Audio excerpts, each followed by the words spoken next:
Kwanza ni shukurani kwa Mheshimiwa Mkuu wa Wilaya kwa kutekeleza kwa vitendo maelekezo ya Mheshimiwa Rais Dr. Samia Suluhu Hassan ya kuhakikisha watoto hawakai chini wanapokwenda madarasani.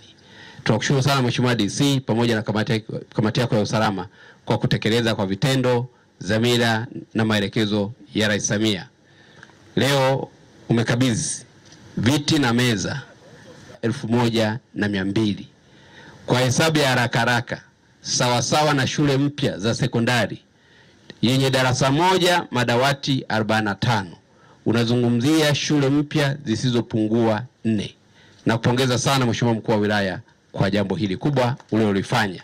Na hii sasa ni ujumbe kwa wengine, hususani viongozi na watendaji wa mkoa wa Geita kuiga Nyang'hwale katika swala hili la kuwasaidia watoto wetu. Nawashukuru sana wadau wa wilaya hii ya Nyang'hwale kwa kuwa na maono, kwa kuthamini kidogo wanachokipata na kukirejesha kwa wananchi wetu.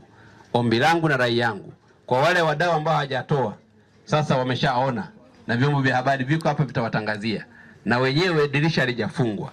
Wewe kama una uwezo wa kuchangia madawati 100, ofisi zipo za mkuu wa wilaya, njoo toa mchango wako. Mkurugenzi atakabidhiwa, na mkurugenzi na watu wema wazuri wachapakazi watasambaza kupeleka kwenye shule za msingi na sekondari kwa ajili ya watoto wetu. Wadau wetu walituchangia kwa upendo na bado wana moyo kuendelea kutuchangia. Kwa hiyo nitakukabidhi madawati haya ili umkabidhi mkurugenzi mtendaji aende sasa akayatawanye kwa shule zetu. Kwa hiyo sisi tunaendelea kumshukuru sana Dr. Samia Suluhu Hassan, rais wetu, kwa kazi nzuri anayoifanya, na tunamwaahidi kama wilaya ya Nyang'hwale tutaendelea kuchapa kazi, lakini kuakisi na kuishi maono yake, ili tuone basi watoto hawa wanasoma katika mazingira mazuri, lakini hata walimu wetu wanafundisha katika mazingira mazuri. Kwanza kabisa, kwa furaha kubwa naomba nitoe shukrani zangu za dhati kwa niaba ya halmashauri kwa kupokea madawati haya, viti na meza pamoja na madawati yapatayo 1200. Ninashukuru sana Mheshimiwa Mkuu wa Mkoa kwa sababu ni kweli tulikuwa tuna uhitaji, na tangu Mheshimiwa Rais ameruhusu elimu bila ada, udahili umekuwa mkubwa mwaka hadi mwaka.